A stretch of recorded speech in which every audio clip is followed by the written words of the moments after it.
What a bittersweet Wednesday night for Celtics fans everywhere as Brad Stevens was making all the moves in the phone calls last night, leading up to losing one of the Celtics' beloved players, Marcus Smart.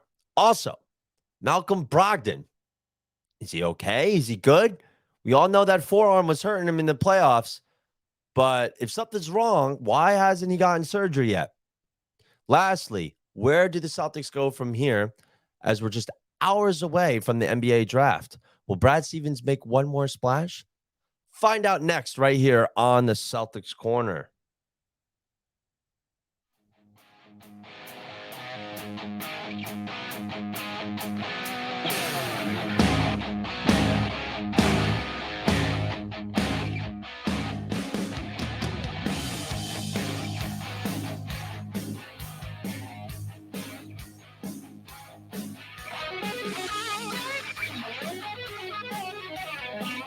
Welcome back to the Celtics Corner, hosted by me, myself, and I, Brian Nasto, where we recap Celtics games with in-depth breakdowns, players' performances, and anything Celtics basketball. If you bleed green like me, you're in the right place, my friend. Make sure to follow my podcast, subscribe on whatever your app is, Apple Music, Spotify, whatever. Subscribe so you get notified whenever a new episode comes out, and follow my socials as well at Celtics Corner _ on Twitter and Instagram for live game updates, posts, and discussions for your Boston Celtics. Now, back to what I was saying before. Late Wednesday night, the Celtics, the Wizards, and the Memphis Grizzlies agreed to a 3-team deal that brings center 7'3" Kristaps Porzingis to the Celtics, sends Marcus Smart to the Grizzlies, and sends Tyus Jones to the Wizards. Ouch. This trade certainly brought a radical shift to the Boston Celtics roster. Where do we go from here, friends? Where do we go from here? I cannot be more ecstatic that we got Kristaps Porzingis. I always loved him ever since he came to the league and proved everyone wrong. Made noise with the Knicks. Then problems arose over there. Went to the Mavericks. Had some allegations put on him. We're not going to get into. And finds himself playing for the Washington Wizards, which is pretty much a farming team right now for any team in the league, as it looks like, just trading away every player that they can and start fresh. Now, this is a Porzingis that just came off of his best season, right?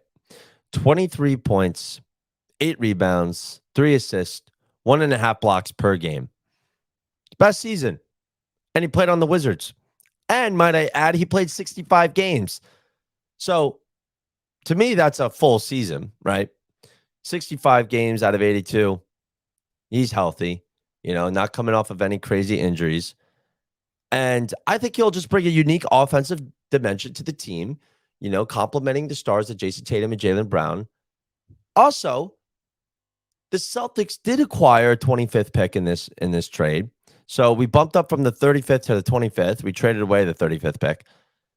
And then we also got a first-round pick for 2024. So if you really look at this whole trade, we got rid of Daniel Gallinari and Mike Muscala. They're going to the Wizards. But let's be honest, that Gallinari, we don't know how he's going to be. And Mike Muscala was just a role player coming off the bench, picking up a couple minutes here and there, but never really got a decent playing time.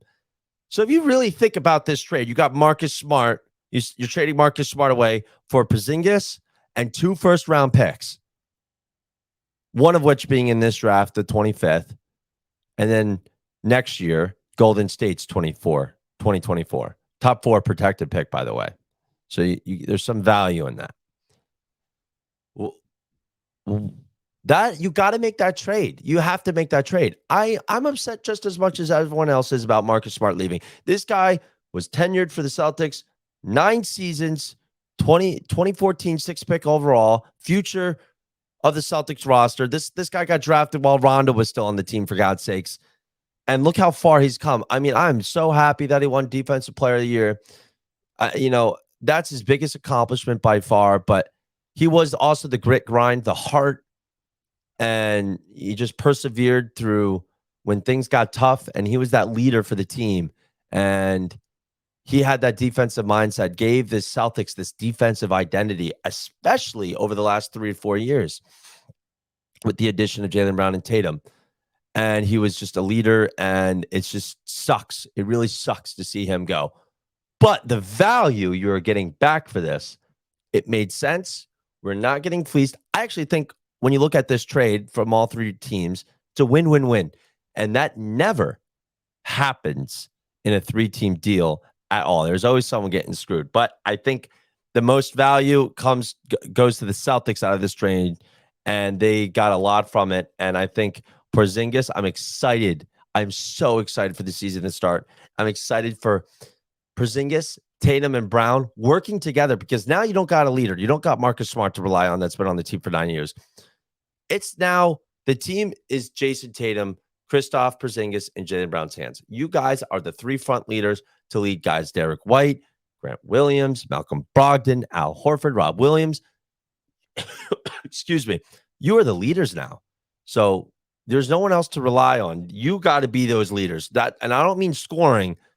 I mean mentally leading the team, not physically on the court, but mentally. And that's huge. That's going to take a lot of growing up this offseason for Tatum and Brown. But I think we've seen them making those advancements recently in the past couple of seasons. Now let's take a look at a thing that I read here. So Porzingis, 23 points, 8 rebounds, 3 assists. There's only one of 3 players that would put up 20 points, 8 rebounds, and 1 blocks per game. And that's joining Joel Embiid and Anthony Davis. He is one of 3 players, him, Embiid, and Anthony Davis, to put up 20 points, 8 rebounds, 1 blocks per game. That is good company to be in. That shows how much value he's worth. His player efficiency rating is 23. And if you look at player efficiency ratings, if anything is above 25, you're an all-star superstar. And 20, you're a good player, you're a starter, you produce. 23, he's right there. He's all-star level. The problem is he's playing for the Wizards. So now you got this Porzingis that's coming off of this best season since he's been in the league, playing 65 games, which is practically a full season. And now he's coming on to a championship contender team. He's going to be a motivated Kristaps Porzingis. And if health continues his fortune, this could be huge for the Celtics. And this gives a whole new image for the Celtics. And I love it. However, the problem is, where do the Celtics go from here? Because if you're trading away Marcus Smart, Brad Stevens isn't done yet. You got guys like Grant Williams and Peyton Pritchard that need to go. Malcolm Brogdon too, but we don't know where he's at health-wise. We don't know if he needs surgery or not. That's still yet to be decided. But I did read into sources saying that if he were to get surgery, he would be ready to go by the start of the next season. So obviously it's nothing too serious where he can't be a part of a package or a trade deal. Now, what can they do from here? I'll give you some of my rundowns. Obviously, Brad can trade picks along with Brogdon or others, Grant Williams, Peyton Pritchards, to get yourself an all-star caliber guard or a high-level guard that can at least facilitate and run this offense. And someone that has a decent amount of size that can play defense and fill a little bit, not going to completely replace Marcus Smart, but at least fill a little bit of that grit and grind mentality that Marcus Smart brought to the Celtics. You can't lose that. We still need that. So some ideas that I had is you could go for Dejounte Murray on the Hawks. I think you could get a deal done with Brogdon, Peyton Pritchard in a first round. Maybe you could do Brogdon and 2 first-round picks. That could definitely get you a deal done for Dejounte Murray. I think you could get that deal done. I would take that deal if I was the Atlanta Hawks. You could go for Chris Paul, sign with the vet minimum. There's a lot of guards out there that they could go for, and those are just some of their options. Or, hear me out. Now, this is not going for the point guard way, but you can do this. You can keep the 25th pick and you can get yourself the steal of the draft. Trace Jackson Davis. Now, hear me out. It's not a point guard. Forward/center from Indiana University is an intriguing prospect who could potentially be a good fit for the Boston Celtics. Let's break down into his scouting report and examine why he would be a strong addition to the team. Now, there's a couple things: his physical attributes, his scoring ability, his rebounding, rim protection, and his work ethic and motor. Now, let me break it down for you. So, his physical attributes, like I said, 6'9" forward/center position, solid wingspan. He has the size and length to be effective inside the paint. He has a good athleticism to allow him to finish above the rim and compete for rebounds. Right, scoring ability. So that's one of his biggest strengths is his versatile offensive game. He can score from various positions on the court. He can shoot the three. He's a post scorer. That's not something the Celtics rely on a lot is post scoring. And you got Porzingis. He could get you that mid-range game going again effectively for the Boston Celtics. This is another guy that could do the same thing, utilizing his size, his footwork, and touch around the basket to finish efficiently. He also has a solid mid-range jumper. Nothing like sharp shooting, but he could get the ball in the basket from an effective range. And every once in a while, he's a threat from outside the line. So, again, offensively, this guy is an athletic freak, and he can put you up easy 15, 20 every other night. I feel like it coming off the bench. Jackson is also an excellent rebounder with his 6'9" size and athleticism. Allows him to consistently grab boards, provide second chance opportunities for his team. His rebounding prowess would be valuable for the Celtics. What could benefit him from his presence in the paint. So, and that goes off of not only rebounding, but rim protection, like I mentioned, with his length and his long wingspan. He's actually got a good shot blocking ability with his athleticism, and that's something that the Celtics need off the bench because you really just got Rob Williams and Derek White defensively now, and we need another guy to be a good shot blocker. Obviously, Porzingis can bring you that defense, but we need it off the bench as well. And we know how old Al Horford's getting. He's not the same as much. His days are numbered on the Celtics. God knows I know he's going to be on the team this year, but again, this guy's work ethic and motor he's known for this. This and his offensive skills. This is what if you look at his tapes, his scouting report, effective on both ends of the court, competing for loose balls, fighting for rebounds. The determination aligns with that Celtics grit and grind culture, and having this come off the bench would be huge for the Celtics. And his size, young guy. Now I get it. This team is young. The Celtics do have a young team, and I feel like they really don't need a lot of young prospects drafting anybody here and there.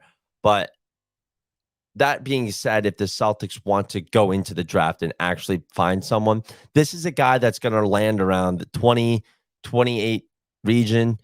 When it comes to the picks, he might actually go a little bit higher in the draft. Who knows? But if this guy is still on the board for the Celtics at the 25th pick, it's no doubt in my brain that the Celtics should take this guy. My group chat brought him up, looked into him. I could see the vision that they see, why he would be good for them. And he would just also create spacing for Jason Tatum and Jaylen Brown. And that's what's needed most. And obviously Jaylen Brown figuring out how to freaking dribble the ball. But again, if they don't want to trade the picks and Brogdon or whoever and stick with the team they have, this is a guy they could go for the 25th pick in the draft. But I don't think that'll be the case here. I think Brad Stevens isn't done yet. He's going to create a package, get something going. That's all I have for you guys today. A lot happened in the last 12, 18 hours. I'm still processing it as much as you guys are. I was actually afraid to make this podcast today because God knows, I'm constantly checking my phone for any updates because at any point I could see some crazy trade happening. Brad Stevens, he's not fooling around. He's definitely a loose cannon compared to Danny Ainge. So we'll see what goes on tonight. Regardless if we trade or draft anyone, I'll definitely pump out another episode for you guys tomorrow. Go over what happens in the next 24 hours. But let me know what your thoughts are. Are you guys excited for Porzingis? Do you think that trading Marcus Smart was a big mistake? Put your feelings aside. It looks good on paper. Just let me know what your thoughts are. Is this team better than last year? Are we the best team in the East? Who can compete with this team right now? But other than that, guys, that's all I have for you today. I'll be posting live updates on my Twitter for tonight with the draft. Make sure you go give that a follow at Celtics Corner _ and make sure to follow the podcast. Sub my podcast. Sub it so you get notified when a new episode comes out. Until then, I'll see you guys tomorrow, and go Celtics.